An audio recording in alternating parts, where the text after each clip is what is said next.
Hello, Epic 7 newbies, this is Suspect Amy, and I'm here to do a quick video about fixing my neglected Rift pet.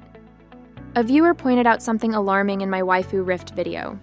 Why am I only repeating 15 times? That means I only have a 3-star Rift pet instead of a super duper 5-star pet like cool content creators have.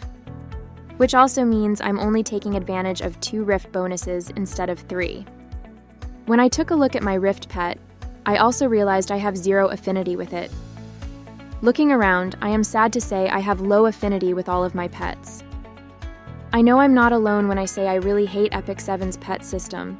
It's super annoying to build these guys up, and even more annoying how much of the game depends on them. They auto-grab loot in story, they let you repeat battle in the background, they give you bonuses on farming, they make upgrading equipment easier, they give you daily lobby gifts, they give you more gold and experience. Pets are somehow the best thing about Epic 7 and the worst thing about Epic 7. Anyways, with my Rift pet, I think when the last Rift launched, I just made the best pet I could with the resources I had at the time, and then completely forgot about him.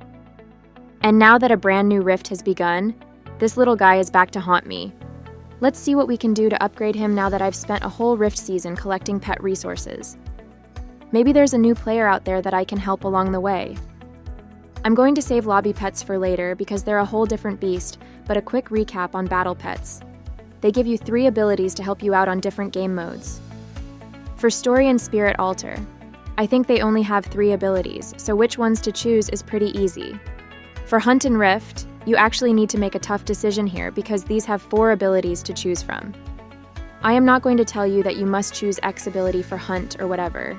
They are all pretty good abilities and everyone's situation is different. I get it. It's really hard to change a pet's ability once you level them up, so you want to get it right. But here's an example of why it's a bad idea to just blindly follow guides. I made this lobby pet straight from someone's guide, like 2 years ago, but then Smilegate patched the game to make it cost a lot less gold to upgrade gear. Now I'm swimming in gold and have a pet ability that isn't really that useful.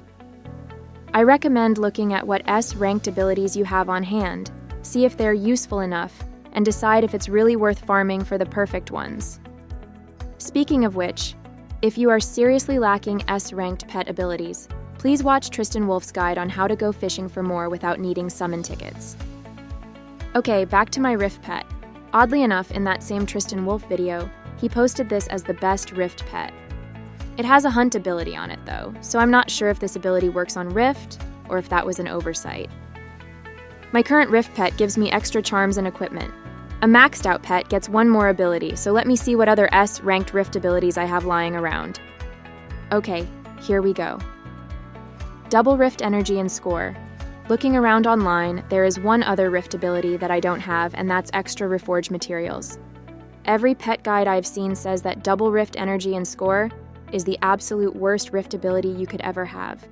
I need to decide if I should spend a bunch of time fishing for that S-ranked reforge ability, or if I should just use this one. I decided to go ahead and use this one.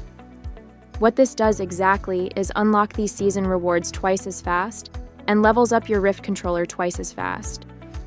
The reason this sucks is because over time, you end up maxing these 2 things out, and at that point the ability is kinda worthless. While I could care less about getting season rewards faster, I actually really like that it powers up Rift twice as fast. For someone with a waifu-only account, this is huge. My runs will always be less efficient, so it takes me much longer to level up in Rift compared to a normal account. Reaching max power sooner will save me a really big chunk of time and stamina. The second reason is because, as I said, I hate the pet system, and I have 0 interest in spending a bunch of time in here. Okay, let's rock and roll. Upgrading pets is pretty straightforward. First you level them up, then you merge them with another pet of the same star rank. Only one of the 2 pets needs to be max level to do a merge, so make sure you're not leveling these guys up unnecessarily. If you merge 2 1-star pets together, you can pick 1 ability. If you merge 2 2-star pets together, you can pick 2 abilities. How cool is that?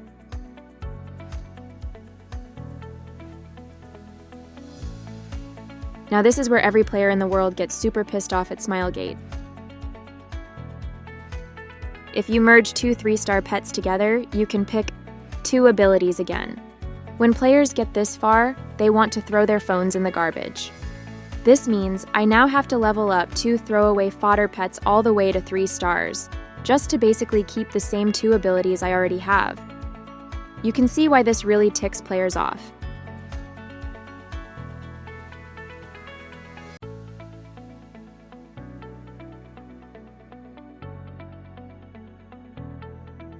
At this stage, you finally have 2 4-star pets, and you can merge them together to keep 3 abilities.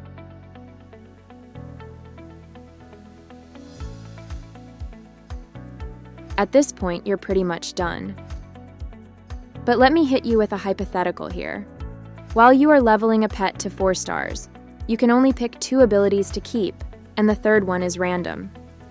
There's a very small chance, but that random ability could end up being the one you want.